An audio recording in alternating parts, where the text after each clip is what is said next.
everyone, welcome back to another Ninjago News TV. So yeah, I'm back from vacation and we'll be doing brand new videos.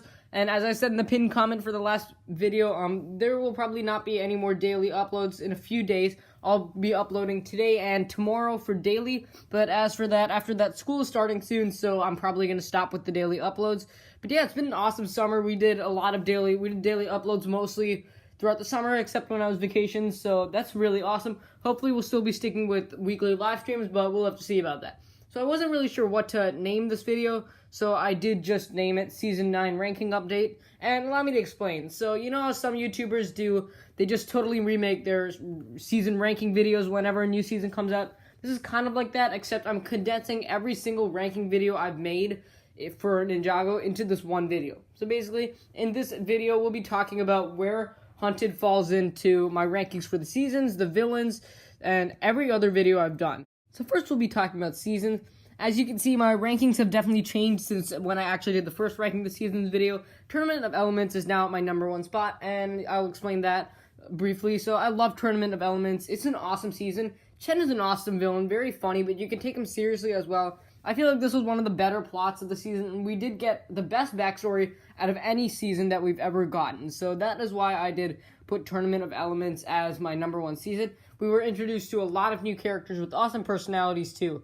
Now, where does Hunted fall into my rankings? It falls into the runner-up position as #2. So Hunted actually did take on that darker tone. It continued that darker tone that Sons of Garmadon set up and did it wonderfully. It has, I think, one of the highest kill counts, on-screen kill counts, that is, for known characters, you know. Of course, a ton of people died in Possession, but that was all off-screen. Yeah, Mr. E died on screen, Hermie died on screen, Mistake died off screen. But overall, it was an amazing season, and they handled the two storyline thing very well.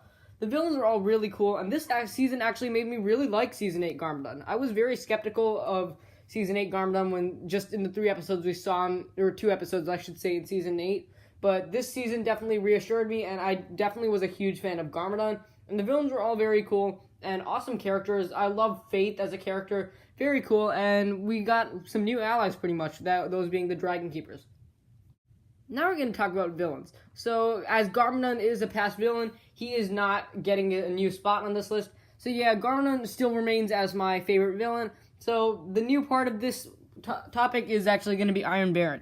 Iron Baron to me feels like one of the much weaker villains of the series. He was still really cool though, and I will explain. He's, in honesty, in my opinion, he's one of the darkest, most evil characters the series has introduced. And allow me to explain. Basically, he did kill his own hunters in order to get the Dragonbone Blade, as that was pretty much implied. And another thing, he threatened to pretty much chop off the hands of his hunters if they did support the Faith. So, you know, that was in episode 92, so he pretty much blackmails them. I love his murderous intentions, and that's definitely a new personality. But he also kind of reminds me of Chen in the sense that he did use lies to kind of deceive everyone. But overall, it's really cool villain. I just don't feel like he had enough of a role, really. He didn't get enough character development. He didn't even have a backstory, which is kind of a bit disappointing. But nevertheless, he's still better than the Hands of Time and Sensei Yang. So now we're going to talk about the villain's motives, and this goes back to my villain series, ranking the villain series. Iron Baron had extremely weak motives, and that puts him down at #9. His motives never were really fleshed out, so I was wondering if I should even put him on this list, but I decided to, since they kind of did say why he wanted the dragon armor. Basically, it was because he can never get enough power or something like that. I have no idea, like, what that's supposed to mean, and it's kind of confusing, and it's kind of lame also. Like, you kind of expect something better, like maybe he wants to use Firstborn to take over all the realms or something like that. Overall, his motives are extremely weak, so that's why he gets the #9 spot. So this one is the villain's themes or soundtracks, you could say. Nothing much has changed here, but I did move Master Chen to the bottom spot, #10, as the soundtrack I used in the last video, in the Ranking the Villains soundtracks video, was actually incorrect. This is his real soundtrack here.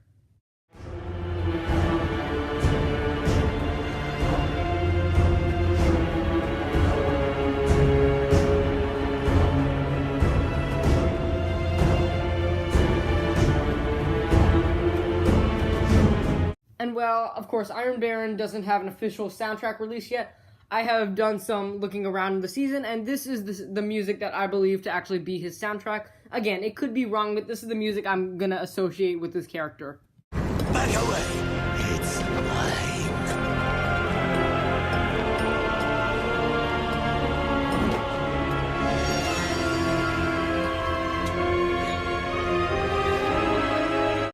Not the best villain soundtrack ever, but it's actually still really cool. I'm a huge fan of the chorus singing in the background, at least in this one. And I love it, especially just the many renditions they did do of this theme.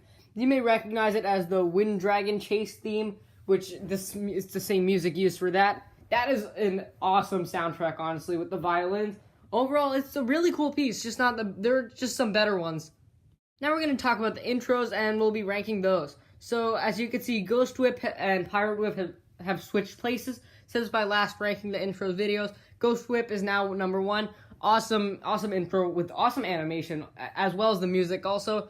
And as you can see, Sons of Garmadon is still at the bottom. And Hunted intro actually takes the 6th place, and it goes above the rebooted Whip. And I will explain why. Hunted intro was actually very abstract, and I really loved that. I loved how it, unlike the Sons of Garmadon intro, it actually did showcase the characters in some way. And it showcased more than just the ninja. It showcased the villains too, actually. All of them. It showcased all of them.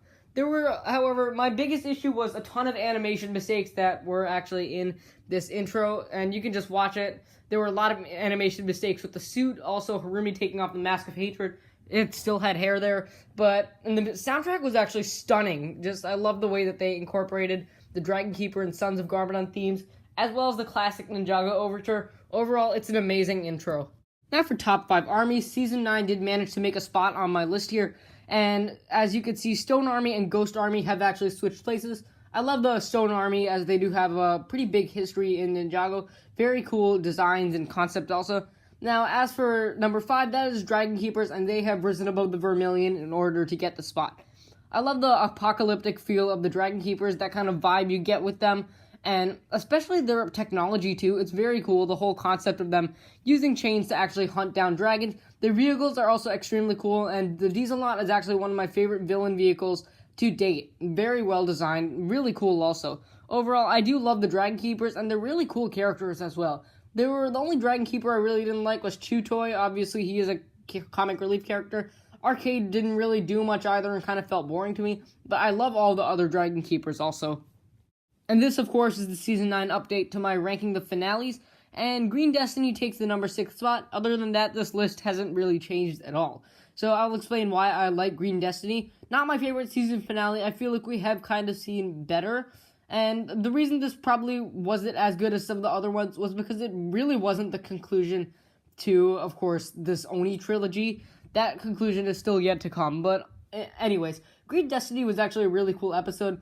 Obviously, my favorite part of this episode, as well as the season as a whole, was Lloyd and Wu versus Garmadon. That was an amazing fight, and just all of the parts of it. I tend to separate the fight into 3 parts. First part was obviously where Wu was very fast paced. Second part was where they had the Dragon Bone Blade and they were fighting for that. And then the third part is the famous "I cannot fight you, but I can resist you." Not to mention, I love the way that the art of the Silent Fist was referenced by this. Very cool concept, you know. My only big complaints were that Garmadon arc wasn't resolved, but then again, hopefully it will be in the 4-episode special.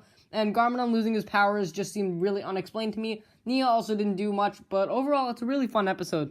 And this will be the last update for this video, but this is ranking the season premieres, and Hunted actually does get a pretty high spot on this list. Hunted actually will take the number 2 spot, and I will explain why. Basically, Firstborn was an episode that, as it wasn't really the beginning to a totally new story. I tend to dislike the season premieres that just, like, you know, introduce a new character out of the blue, kind of. And I tend to dislike the ones that don't have action either. But Firstborn did have action. It had most of the action was on the Ninjago side, but there was also action on the First Realm side also. With that cool Stormbringer chase, very cool scene with amazing soundtrack also. I was a huge fan of that scene. Of course, we do get a slight debut for Iron Baron and the Dragon Keepers, which was also pretty cool. It's a really fun episode. Of course, compared to any other episode in Season 9, it sucks, but that is the case with almost any season premiere. But yeah, overall, it is a really cool episode. So that's going to wrap up this video. Thanks for watching. This was my update, my Season 9 update to my ranking videos. I hope you did enjoy this, and there will be new videos coming tomorrow and probably on Wednesday. So yeah, thanks for watching. I will see you next time.